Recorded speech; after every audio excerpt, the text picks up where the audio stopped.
नमस्कार। कक्षा सप्तमी विषय गणित अध्याय 6 भाग 3। आज का हमारा प्रकरण है त्रिभुज के अंतःकोण एवं उसके गुण। तो आइए आज हम त्रिभुज के जो अंदर बने कोण हैं उन कोणों के गुण के बारे में जानकारी करेंगे कि जो त्रिभुज के अंदर कोण बने हैं उनके गुण क्या है। तो आइए देखते हैं। आज हम त्रिभुज के अंतःकोणों का योग गुण, पिछले भाग में हमने त्रिभुज के बाह्य कोण और उसके गुण के बारे में पढ़ा था। आज हम त्रिभुज के अंतःकोण कौन से हैं और उनका गुण क्या है तो उसके बारे में हम पढ़ेंगे। तो उसके लिए सबसे पहले हम एक चित्र बनाते हैं त्रिभुज का। ये त्रिभुज का हमने एक चित्र बनाया। तो त्रिभुज में ए बी सी, ये त्रिभुज है ए बी सी, कोण ए कोण बी और सी। कितने कोण हैं त्रिभुज में? 3। तो त्रिभुज के तीनों अंतःकोण, अंतर यानी अंदर वाले अंतःकोणों का योग जो है वो 180 के बराबर होता है। तो अतः हम कह सकते हैं कि त्रिभुज के तीनों कोण जो है कोण ए, कोण बी, कोण सी, इन तीनों कोणों का जो योग है, अंदर बने हुए जो कोण है, इन तीनों का योग जो है वो 180 के बराबर है। यानी इन तीनों कोणों को अगर हम अलग अलग टुकड़े करके रखते हैं तो ये एक सरल कोण का निर्माण करते हैं और सरल कोण का मान होता है 180 डिग्री। तो अतः हम कह सकते हैं कि त्रिभुज के तीनों अंतःकोणों का योग 180 के बराबर होता है। ये है त्रिभुज के अंतःकोण का योग गुण। ठीक है, अब हम इसके बारे में और ज़्यादा जानकारी कुछ उदाहरण के माध्यम से करते हैं। तो आइए हम कुछ उदाहरण के माध्यम से अंतःकोण और बाह्य कोण इन दोनों की आपस में गुण धर्म के बारे में अभी हम जानकारी करेंगे। देखो, आपको एक आकृति नजर आ रही है, त्रिभुज की आकृति नजर आ रही है जिसमें त्रिभुज ए बी सी एक त्रिभुज है जिसमें कोण 1, कोण 2 और कोण 3 है। यहाँ पर आपको एक कोण 4 भी नजर आ रहा है। ये है इस त्रिभुज का बाह्य कोण, जिसको भुजा BC को आगे बढ़ाने पर कोण 4 हमें एक बाह्य कोण प्राप्त होता है। तो कोण 1, कोण 2 और कोण 3 ये त्रिभुज के अंतःकोण है और जो कोण 4 है वो त्रिभुज का बाह्य कोण है जो हमें भुजा BC को आगे बढ़ाने पर हमें प्राप्त होता है। तो अब इसमें क्या है, क्या गुण है? तो कोण 1 और कोण 2, कोण देखो, इसमें कोण 1 प्लस कोण 2 बराबर कोण 4 के बराबर है। कैसे बराबर है? इसके लिए देखो, कोण 1 और 2 ये बाह्य कोण है, ये दो आंतरिक कोण है। तो बाह्य कोण का गुण धर्म हमको याद करना है कि त्रिभुज का जो बाह्य कोण है वो अपने आंतरिक दो अंतःसमूह कोणों के योग के बराबर होता है। अब दूसरा देखो, कोण 1, कोण 2 और कोण 3, कोण 1 प्लस कोण 2 प्लस कोण 3 किसके बराबर है? तो कोण 3 और कोण 4, कोण 3 प्लस कोण 4 कैसे बराबर हुए? उसके लिए देखो, कोण 1, कोण 2, कोण 3 ये है त्रिभुज का अंतःकोण का गुण कि त्रिभुज के तीनों कोणों का योग कितना होता है?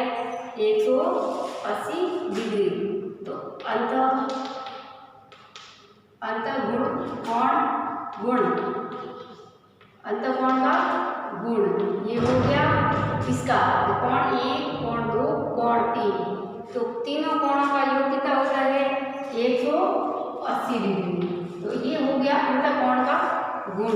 अगर कोण 3 प्लस कोण 4 ये इसके बराबर कैसे हुआ? तो उसके देखो, कोण 3 4 एक ही रेखिक युग्म कोण है। एक रेखा पर बनने वाले यानी इन दोनों कोणों का मान 180 के बराबर है। इसलिए कोण 1, 2, 3 बराबर कोण 3 और 4 रेखिक युग्म कोण।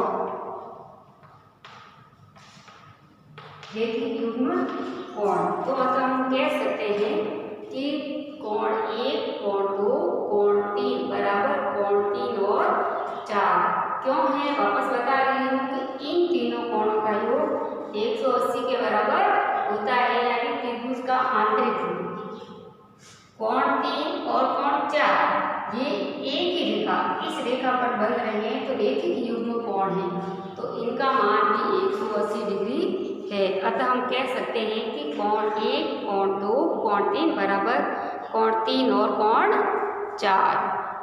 अब है हमारा उदाहरण कि अज्ञात कोण का मान ज्ञात करना है। त्रिभुज हमें आकृति दे रखी है, इस आकृति में को देखकर हमें अज्ञात कोण है हमारा P यानी X, ये जो है इसका मान हमको ज्ञात करना है।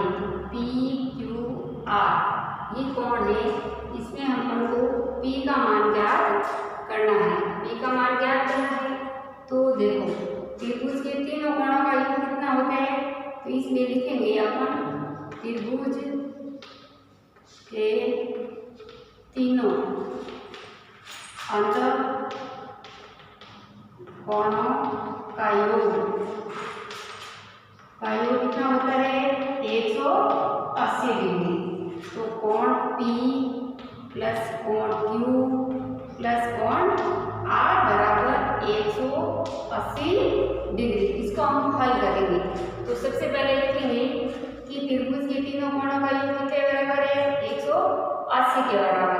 फिर है कोण P, कोण Q, कोण R, इन तीनों को जोड़ेंगे तो 180 के बराबर है। तो कोण P तो अपन को ज्ञात करना है, कोण Q कितना है 47 डिग्री, कोण R कितना है 52 डिग्री बराबर 180 डिग्री। तो कोण P अपन को ज्ञात करना है प्लस कितने हो गए 99, इन दोनों को जोड़ेंगे 99 हो गए और ये हो गया 180 डिग्री। अब कोण P बराबर ये 180 डिग्री है, ये 99 को उधर ले जाएंगे ये प्लस का हो जाएगा माइनस 99 डिग्री। तो कोण P बराबर हो जाएगा हमारा 81 डिग्री। तो हम इस तरीके से अज्ञात कोणों का मान ज्ञात कर सकते हैं अंतः योग गुण धर्म के आधार पर। उदाहरण 2 दूसरा उदाहरण है। दूसरा उदाहरण में देखो अज्ञात कोण x और y का मान अपन को ज्ञात करना है। तो उसमें देखो हमको एक चित्र दे रखा है, उसमें बाह्य कोण 60 डिग्री, एक अंदर का कोण 30 डिग्री दे रखा है। x और y का मान अपन को ज्ञात करना है। तो सबसे पहले हम क्या करेंगे कि देखेंगे इसमें कौन सी शर्त हमें लागू होती है। देखो ये कोण बाहर वाला कोण और अंदर वाला कोण, देखो ये 60 डिग्री है और ये x, ये दोनों कैसे कोण है, ये दोनों कैसे कोण है, तो ये दोनों कैसे कोण है शीर्षाभिमुख यानी सामने के कोण है, सम्मुख कोण है, तो इसको शीर्षाभिमुख कोण कहते हैं। तो x बराबर शीर्षाभिमुख कोणों का मान बराबर होता है। तो ये 60 डिग्री है तो x बराबर हमारा क्या आ जाएगा 60 डिग्री, ठीक है ना। तो शीर्षाभिमुख कोणों का मान समान होता है, इसलिए x बराबर हमारा आ गया 60 डिग्री। तो हम कोष्टक में लिख देंगे शीर्षाभिमुख कोण, ठीक है ना।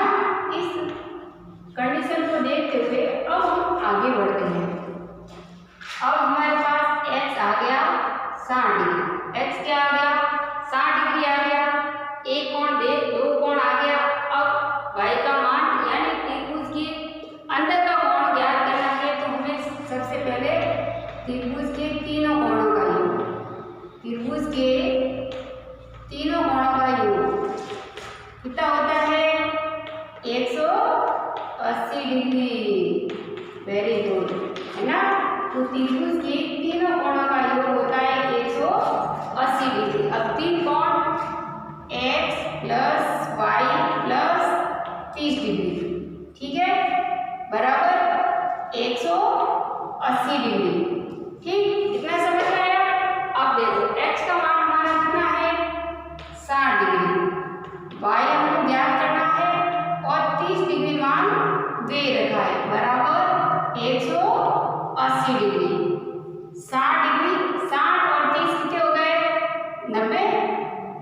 90 डिग्री प्लस y बराबर 180 डिग्री।